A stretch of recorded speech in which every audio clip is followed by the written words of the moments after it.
There are 5 important things you need to know about the post-UTME screening exercise of your school. And knowing about these 5 things go a long way in helping you in terms of preparation and planning yourself before the screening exercise. Welcome to the channel.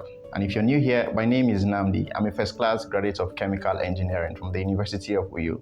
And on this channel, my aim is to help you achieve academic excellence. So without wasting much time, let's get right into these 5 things you need to know about the post-UTME screening exercise of your school. Before I go ahead to mention these 5 things you need to know about your school, you should have met JAMB's requirements to gaining admission into the universities, and also you should have met your school's requirements to gain admission into your school.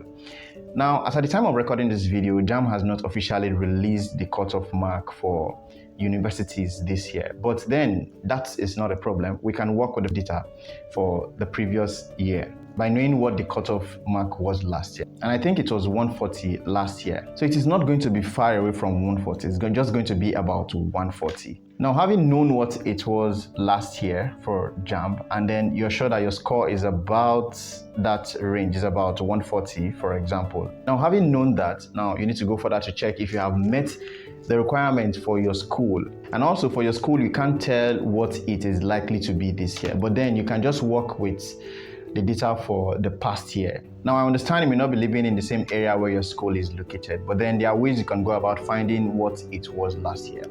We are in a digital age, and you can just browse the internet, Googling, and then you just come up with websites that have this information. And then you just check on 1, 2, 3 websites, and then you can just find somehow what it is likely to be. Now, having met JAMB's requirements and the requirements for your school in terms of the cutoff marks, and then you're sure that your score is about that range, then let's go about listing these 5 things you need to know about the post-UTME screening exercise of your school. Now, the first thing you need to know about the screening exercise of your school is that you have to travel down to your school to partake in the screening exercise. Now, your post-UTME screening exercise is not like JAMB, where you have to choose an area close to you, and then on the day of the exam, you go to sit for the exam. And I'm bringing this up as a first point because in the last live session we had, someone asked this question, wanting to find out if you have to travel down to your school to partake in the screening exercise. Well, as simple as this question may seem, I remember I asked the same question before my screening exercise. And yes, you have to travel down to wherever your school is located to partake in the screening exercise. Even if you're away from the country and you seek to gain admission into any university in Nigeria, you have to come down to participate in the screening exercise, whether you be screened by taking exam or you be screened by, by reviewing your O-level results. Whichever way, you have to come down to partake in the screening exercise. I understand you may be a stranger in that land. You may not have anyone at all. You may not have friends or relative at all that you may just stay with for a while until the exercise is over. But then there are ways you can go about this. You may decide to lodge in a hotel before the screening exercise, or you may visit the school's hostel and maybe identify yourself as an aspirant, and you may be lucky enough to run into someone who will be willing to accommodate you in their spaces for that time before your screening exercise takes place. But the whole point is that just make plans and then have it at the back of your mind that you'll have to travel down to wherever your school is located. If you intend to attend the University of Nigeria, Nsukka, then you have to travel down to Enugu State. And just like that, wherever your school is located, you just have to make proper plans to visit your school when it is time for the screening exercise. Another important thing you need to know about the post-UTME screening exercise of your school is the mode on which they carry out the screening exercise. Some schools carry out the screening exercise by conducting exams. So what this means is that just like the way you sat for JAMB, you have to sit for an exam for the post-UTME exercise. While some other schools like the University of Uyo screen students or screen candidates by simply reviewing their O-level results. So what this means is that if you have good O-level results, then you have an edge. So it is very important to know the mode your school uses to carry out this post-UTME screening exercise. I understand that you may not have friends or relative in that school, that's the school you intend to attend, that can help you with vital information like this as to knowing how the school conducts the screening exercise. But then that is not something to worry about. There are other ways you can go about finding how the school operates. One way to go about this is to join groups in social media platforms like Facebook. for example. Okay, you just go on Facebook and then you type the name of your school. Okay, a number of suggestions will pop up. For example, if you're seeking to gain admission in Uniosun, then you can just go and type Uniosun, and then you see a number of suggestions will just pop up. Uniosun aspirants and all of that. You can just choose to join any of the groups. And please, when you're typing this, you may not have to type the name in full. I think most times it works when you just type the abbreviated name of the school. Okay, Uniosun aspirant or UNN aspirant or UNIO aspirant, like that. So when you type in these names, a number of suggestions will pop up, and when they pop up, you can just choose to join any of them, either 1, 2, or 3 groups, and then you can get to find out information like that. You can ask the question on the group, or you can just make friends with 1 or 2 persons in the group, and even people who are already students of the school. You can just message them directly and then get to find out these things. Ask them if the school conducts the exams or they have to screen by using O-level results. And don't ask just one person. You can just find this out from multiple people. Like if you can ask from, let's say, 4 or 5 people, and if they give you the same answer, then hopefully that is how they go about conducting the screening exercise of that school. The next thing you have to know is that if your school conducts exam as a way of screening students, you have to be abreast as to knowing when the forms are out and when the exams are likely to take place, so that you just start preparing as soon as possible.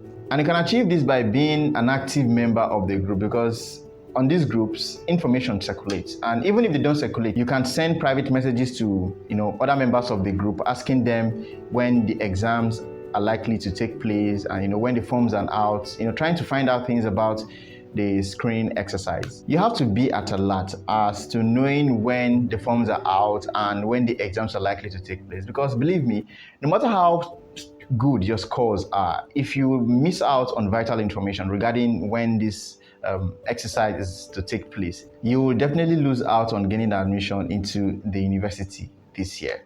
So try and know when the forms are out and when the exams are likely to take place. The next thing you have to know is that if your school conducts exam as a way of carrying out the screening exercise, you have to know how to get the exam pass question papers. It is very, very important. And this does not necessarily mean that you have to travel down to where the school is located and get the past questions. Okay, there are ways you can just go about this and have the past questions get to you wherever you are located, and I'll show you how. When it is time for these exams, the past question papers are sold everywhere around the school's premises. So, and just like the way JAMB past questions are compiled, these past questions too are compiled. And how can you get them come to you even if you are not in the area where your school is located and you don't have any friend or relative around where your school is located?